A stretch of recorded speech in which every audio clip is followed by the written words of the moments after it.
Olá, sejam bem-vindos ao JR Mundo. Esse é o nosso espaço para debater temas de relevância internacional. Nosso assunto de hoje é o Japão.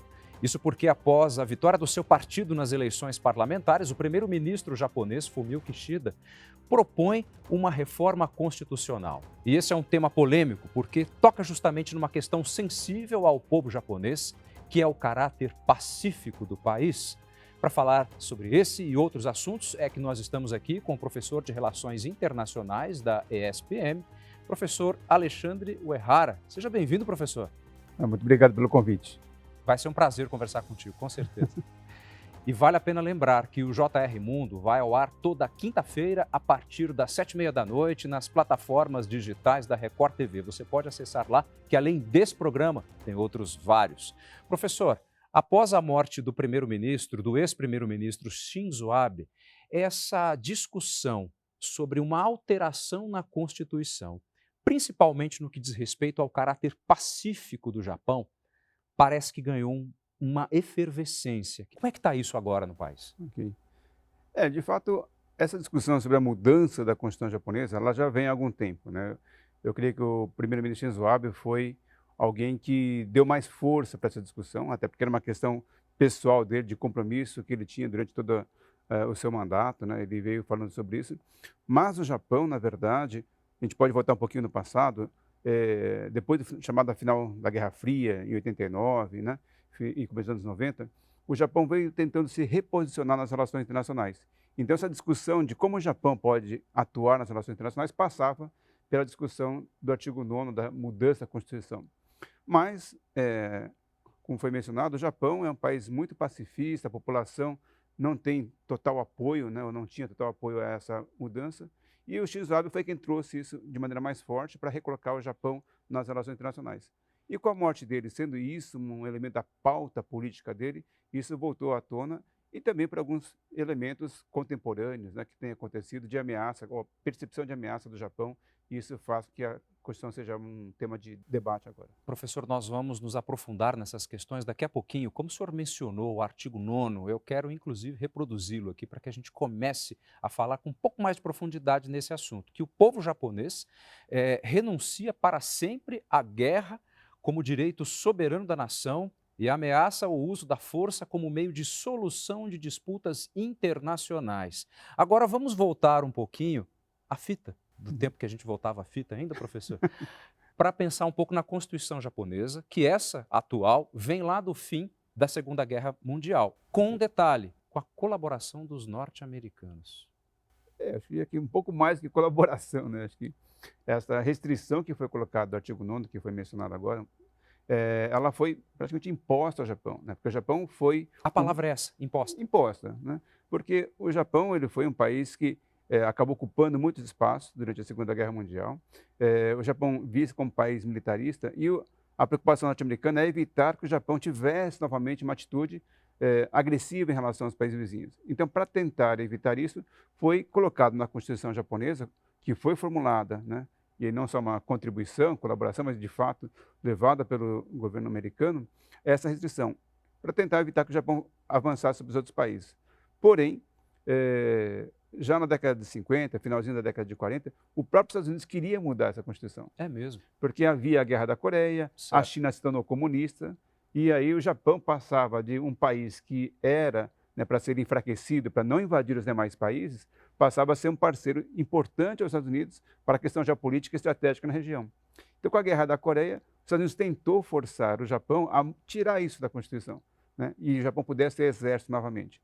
Porém, à época, nós tínhamos no Japão o primeiro-ministro Yoshida, e ele resolveu falar, não, nós não queremos mais, a população realmente não queria mais, por consequência das 2 bombas nucleares, falando, não, nós preferimos deixar as questões militares de segurança para os Estados Unidos e nós vamos voltar a nossa atenção para as questões de reconstrução econômica. E a partir daí, então, veio toda a cultura pacifista japonesa. Agora, professor, essas tensões nessa região da Ásia, claro que elas tiveram um período muito mais sério, digamos assim, nesse momento da Guerra Fria, com os conflitos que o senhor mesmo mencionou, só que não faz tanto tempo que nós temos revivido pelo menos uma dose importante de tensão ali naquela região. E o senhor acredita que isso também é um estímulo para que o então primeiro-ministro Shinzo Abe propusesse também essas alterações com mais veemência, com mais força?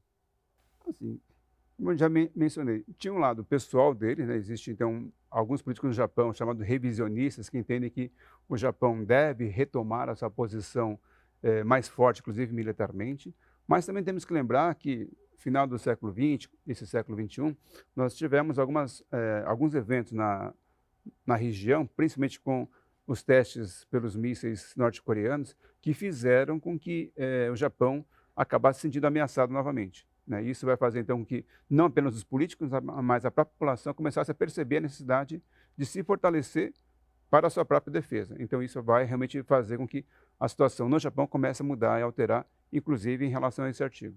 Agora, professor, como que é para o povo japonês conviver com uma constituição que, como o senhor mesmo disse, ela foi imposta por um país que pouco tempo antes colocou duas bombas nucleares em Hiroshima e Nagasaki? Como que é esse sentimento para o povo japonês conviver com isso? Na verdade, é até um pouco de mistério nisso, entender como é Pois que o é. Japão, derrotado, aceitou, né, o país e a Sim. população aceitou essa ocupação norte-americana, a Constituição que foi levada pelos Estados Unidos e essa restrição militar, né?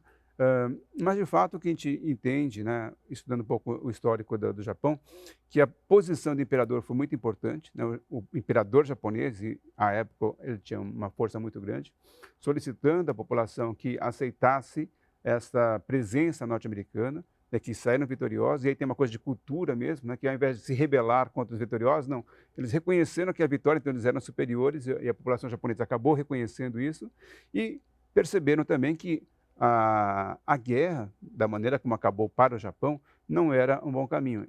E se pensar que depois de 45 em diante, dedicando a sua economia, o Japão teve um crescimento fantástico, né, tornando-se a segunda maior economia do mundo nos anos 80. Então, isso que eu gostaria de conversar com o senhor também, porque acabou sendo uma dúvida. A partir do momento em que o Japão, em tese, creio, não investiria tanto em questões armamentistas, mas se tornou exemplo em tantas outras áreas, inclusive na educação, na industrialização, na qualidade dos seus produtos, dá para fazer uma relação direta? Na verdade, a parte educacional, o Japão sempre teve muito enfoque, né? O Japão foi um país que ficou fechado durante muito tempo, né, um isolamento mesmo, e foi por força dos Estados Unidos, curiosamente, meados do século XIX, que as tropas americanas com os navios, o Japão não tinha arma de fogo. As tropas americanas, os navios americanos, melhor dizendo, chegaram ao litoral japonês e falaram: "Olha, vocês precisam abrir os portos", e ameaçaram atacar o Japão caso não abrissem os portos. Então, a abertura do Japão às relações internacionais foi imposta pelos Estados Unidos, novamente, ou anteriormente, né? Sim. Mas, a partir daquele momento, o Japão realmente percebeu que havia uma defasagem de conhecimento. O Japão se dedicou muito a avançar e absorver tecnologia, conhecimento internacional. E o Japão, então, desde o final do século XIX, tem investido muito na área da educação. Tanto é que, assim, na Primeira Guerra Mundial e na Segunda Guerra Mundial, o Japão já era uma potência. Tanto é que ele conseguiu vencer a guerra com a China, venceu a guerra Sim. contra a Rússia. Então, a parte cultural, o Japão teve um investimento muito forte. Com o final da Segunda Guerra e podendo investir apenas na área econômica, desenvolvimento tecnológico, o Japão conseguiu aí destinar muito recurso, e isso fez com que o Japão, de 45, com o país destruído, derrotado, já em meados da década de 50, o Japão já era novamente uma potência, inclusive beneficiando o Brasil, que recebeu muitos investimentos de empresas japonesas aqui no território. Agora, o fato de ter esse caráter pacifista não quer dizer que o Japão não tenha sua força armada. Existe um caráter de autodefesa. Como é isso e qual Perfeito, seria, em tese, a diferença, perfeito. professor? O Japão tem essa chamada força de autodefesa, que foi exatamente por pressão norte-americana novamente, né? Assim, bom, vocês não podem ficar totalmente vulneráveis Uhum. a ações internacionais, então pelo menos uma força de autodefesa. Caso vier um ataque externo, vocês possam se defender. Então, para isso foi constituído as forças de autodefesa. Essas forças, elas, em tese, né, assim, seguindo de maneira bastante rígida a lei, Claro. a Constituição, seria assim: o Japão não pode atuar fora do seu território. Então, o Japão só poderia atuar em defesa do seu território e seu exército não poderia sair do território japonês. Mas houve, ao longo do tempo, reinterpretações, né? E isso fez com que essa força de autodefesa passasse também a ter a possibilidade de mudar a sua performance, o perfil, e passar a atuar externamente. Particularmente em 2007, aí com Shinzo Abe novamente, ele vai propor, então, a mudança do que era a Agência de Autodefesa para Ministério de Defesa do Japão, que é mais uma contribuição, ou seja, uma herança do primeiro-ministro Shinzo Abe. Então quer dizer que vai subindo um degrau a mais nessa escala de poderio, de influência, pelo que eu estou entendendo, né? Perfeito. E a gente fala Força de Autodefesa, parece uma coisa pequena, Sim. mas é hoje uma das principais forças militares do mundo, em termos tecnológicos, capacidade bélica. É pequena, vamos dizer assim, comparada com outros países, mas assim, a tecnologia é muito avançada. Agora, quando o primeiro-ministro propõe novamente essa questão da revisão constitucional, qual seria a parte mais sensível em que essa mudança poderia ocorrer? Onde, por exemplo, que poderia de fato ter alguma alteração? Vamos dizer, o lado subjetivo é a própria resistência que a população tem, que a população japonesa prefere, né, logicamente, dedicar a sua vida à economia e não se envolver em guerras. Mas o segundo aspecto que é importante é como os países da região vão receber essa mudança. Lembramos novamente que o Japão foi um país que invadiu, né, ocupou muitos espaços. China, Coreia. China, Coreia, Sudeste Asiático, né, praticamente toda a região Nordeste e Sudeste Asiático. E essa mudança da Constituição traz à mente dos países vizinhos a possibilidade do que aconteceu durante a Segunda Guerra Mundial. Então, a mudança da Constituição não é simplesmente uma mudança da letra, mas uma mudança de política percebida pelos países vizinhos e que podem trazer aí novamente as memórias e resistências dos países do Sudeste. Professor, por falar em Segunda Guerra Mundial, esse Japão de hoje é muito diferente geopoliticamente daquele Japão dos anos 30, 40 que se aliou com os nazistas, se aliou com os fascistas e constituiu os países do eixo que acabaram sendo aí destruídos, digamos, em parte, pelos aliados. É muito diferente esse Japão de hoje? Ah, sim, totalmente diferente. Se a gente pegar os princípios da política externa japonesa neste momento, os princípios da política externa é a defesa da democracia e da liberdade. Esses são os pilares, falando agora do primeiro-ministro Kishida, né? Sim. É o que ele tem colocado como pilar, né? E isso que tem levado a uma aproximação dos países ocidentais, inclusive dos Estados Unidos. Enquanto lá no passado, a percepção de uma política externa japonesa era muito mais dos seus interesses econômicos e de recursos naturais, e não esse princípio da democracia, né? Então, tanto é que vai se aliar aos nazistas, né? Vai aliar ao fascismo. Então, a gente percebe que sim, é um Japão muito diferente. Neste momento, a gente não percebe que haja clima para isso. Professor, naturalmente os Estados Unidos se tornaram, pós anos 40, um aliado precioso dos japoneses. Qual que é a postura do governo ou dos governos norte-americanos em relação a essa possibilidade de mudança constitucional? Na verdade, como eu falei, desde os anos 50 o Japão tem sido pressionado a mudar essa Constituição, né? Os Estados Unidos estão esperando que o Japão tenha uma alteração. As alterações que o ex-primeiro-ministro Shinzo Abe fez foi muito também convergindo com os interesses americanos. Temos que lembrar que agora existe uma China que é potência, que é a segunda maior economia do mundo, que é uma potência militar, e os Estados Unidos, preocupado com essa expansão da influência chinesa, tende a querer um Japão mais forte, né? Então, essa possibilidade de o Japão poder atuar de maneira um pouco mais aberta é o que os Estados Unidos está demandando. Por isso, a mudança da Constituição é o que os Estados Unidos querem, mas o Japão é que tem resistido ultimamente. Professor, para a gente já finalizar esse nosso primeiro bloco, eu gostaria de saber do senhor, o senhor citou que no Japão existem os revisionistas no que diz respeito à Constituição. Qual seria a relação desses grupos com o nosso conceito de direita, de esquerda e essa postura perante reforma ou não da Constituição? Os revisionistas seriam hoje os mais conservadores e mais à direita, né?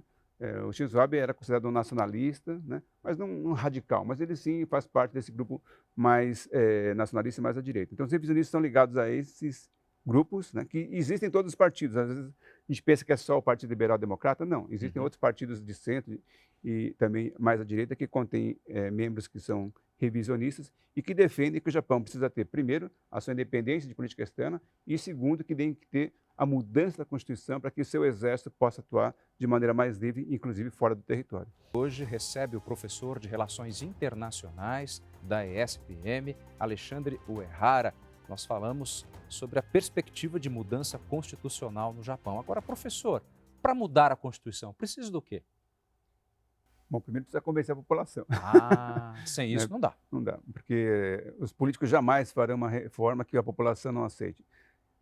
Isso é uma coisa cultural da política japonesa que também é bastante curiosa, né? Por mais que o partido PLD, inclusive nas últimas eleições que houve agora, o Partido Liberal Democrata conseguiu a maioria na Câmara Baixa, chamada, ou seja, Câmara dos Deputados, e na Câmara Alta, que será correspondente ao nosso Senado, o partido no Japão não costuma impor porque tem a maioria, né?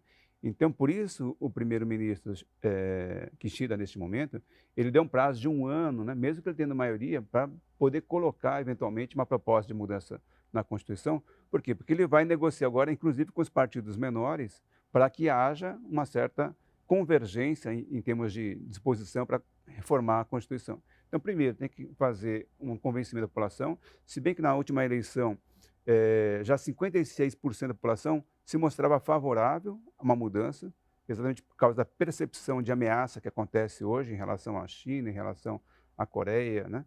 Então, a população percebe que é necessário mudar alguma coisa.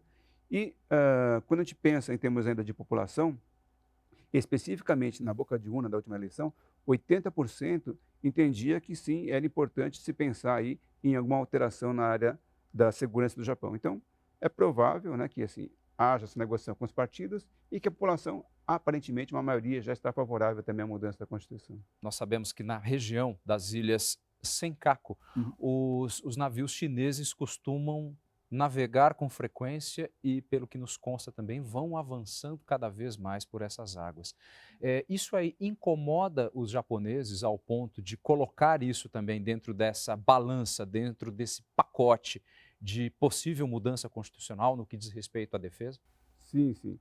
A China, além da Coreia do Norte, a China hoje mostra um ponto de preocupação importante. Essas ilhas Senkaku, ou Diaoyu, como se fala em chinês, né, que aí tem os dois nomes, é hoje um ponto importante de tensão entre os dois países, principalmente porque o governo japonês era uma propriedade privada, o governo japonês comprou essa propriedade, e é interessante porque comprou porque achava que se deixasse o prefeito de Tóquio comprar, que era um nacionalista mais radical, isso poderia dar uma atenção maior. Então o governo federal comprou. Só que isso foi entendido pela China como uma apropriação indevida. Então hoje você tem uma tensão muito forte e o governo chinês reclamando e o governo japonês defendendo. Temos que lembrar que essas ilhas são parte da soberania japonesa desde 1895. A partir do momento que o Japão ganhou a guerra, foi feito um acordo e essas ilhas passaram para o Japão. Só que a China ainda contesta essas ilhas. Por falar em China, é impossível nós virmos aqui não falarmos dessas tensões agora envolvendo Taiwan, sobretudo com a visita de Nancy Pelosi àquela região e que a partir daquele momento pode ser que tenha inaugurado aí uma nova fase dessa geopolítica, inclusive com os exercícios militares chineses que se tornaram bem frequentes. Isso para o Japão também é um problema? Um grande problema. É um grande problema? Um grande problema, né? Porque, assim, de novo, falando sobre o primeiro-ministro Kishida, ele é até um político que tem uma certa, vamos dizer, boa vontade em relação à China. Diferentemente do Shinzo Abe, que ele era um pouco mais agressivo e de condições mais duras em relação à China, o Kishida ele teria uma postura de tentar uma aproximação, uma pacificação das relações. Porém, esse episódio vai colocar muita dificuldade para ele, né? Os exercícios militares que a China está fazendo e que, inclusive, alguns mísseis foram em direção e invadiram as zonas econômicas restritas do Japão, né? Na verdade, invadiu o território japonês, esses mísseis, né? Isso coloca o Kishida numa situação bem complicada, né? Porque, bom, houve ali uma ação militar que, assim, historicamente nunca tinha acontecido, então a tensão realmente foi muito grande. Eu diria que essa visita da deputada Nancy Pelosi, ela criou bagunça no jardim alheio, né? Porque agora ela vai embora, volta para os Estados Unidos, mas ali ficou uma tensão muito grande entre Taiwan, Japão, China, e que eu creio que vai demorar um pouquinho para poder apaziguar e abaixar a temperatura. Dá para a gente falar dessa parte da Ásia sem pensar no conflito hoje que ocorre entre Rússia e Ucrânia? Eu creio que não, né? O que a gente percebe é que existe um alinhamento que vem acontecendo entre a China e a Rússia, os posicionamentos, ainda que o governo de Xi Jinping, o governo de Pequim, tenha tentado dizer, olha, nós não estamos exatamente alinhados com a Rússia, né? Mas temos visto que tem se posicionado de maneira mais favorável à Rússia do que os outros países. Tem uma mão amiga ali, né? Exatamente, uma mão amiga. E, de outro lado, a gente percebe que tem a OTAN e Estados Unidos, né, que estão apoiando a Ucrânia, mas também os outros países. Então, o Japão, que é um aliado histórico, a Índia, de uma certa maneira, também está mais próximo dos Estados Unidos. E isso, então, mostra que existe ali nova divisão do mundo, em que, na época da globalização, todo mundo estava interagindo e integrado, e agora a gente começa a perceber que existem posicionamentos que estão se afastando. A própria ida do Japão, né, do primeiro-ministro japonês, do presidente coreano, a reunião da OTAN para discutir a crise entre Rússia e Ucrânia mostra que existe ali um certo cordão, vamos dizer assim, em torno da China e da Rússia, envolvendo desde o Japão, na Ásia, passando pela Índia, né, indo ali pelo sudeste da Europa, né, e Estados Unidos. Então, realmente a gente percebe que existe um mapa geopolítico se formando, que é uma tensão e que não dá para isolar. Professor, dentro desse contexto que o senhor nos vai desenhando, a sensação que me dá é que o Japão caminha para uma possível alteração constitucional e, dentro dessas devidas proporções, mudar a sua configuração, digamos, armamentista. E nós temos que, inclusive, os investimentos feitos dentro dessa força de autodefesa têm aumentado, né? Perfeito. Já houve aí, tradicionalmente, desde 1976, que foi definido que seria uma proporção de 1% do PIB japonês para a área de defesa. Recentemente já houve um gasto superior a isso, justifica-se por alguns episódios que aconteceram, mas agora o próprio primeiro-ministro Kishida já colocou em discussão a probabilidade, né, pelo menos é uma discussão que vem acontecendo, de dobrar esse valor, né, de 1 para 2% do PIB, que é, bom, 100%, né, então, e não é pouca Sim, coisa. Né? exato. E isso, de novo, chama atenção, né, para ver como é que os países vizinhos e a própria China vão reagir em relação a isso. Né? Para nós aqui pode ser uma coisa distante, mas para os países que estão na região é muito importante essa mudança possível da Constituição e do orçamento para a defesa. Coreia do Norte, acho que não vai gostar nada disso. Provavelmente não. Mas o Japão, um pouco ele está reagindo a essa situação. Né? A Coreia do Norte já vem ameaçando o Japão, já teve mísseis que sobrevoaram o território japonês algumas vezes. Né? Então mostra que os mísseis norte-coreanos, eles conseguem atingir o território japonês, porque ultrapassaram o território japonês. Os mísseis chineses estão chegando ali próximo. Bom, é evidente que os mísseis chineses conseguem atingir o território japonês.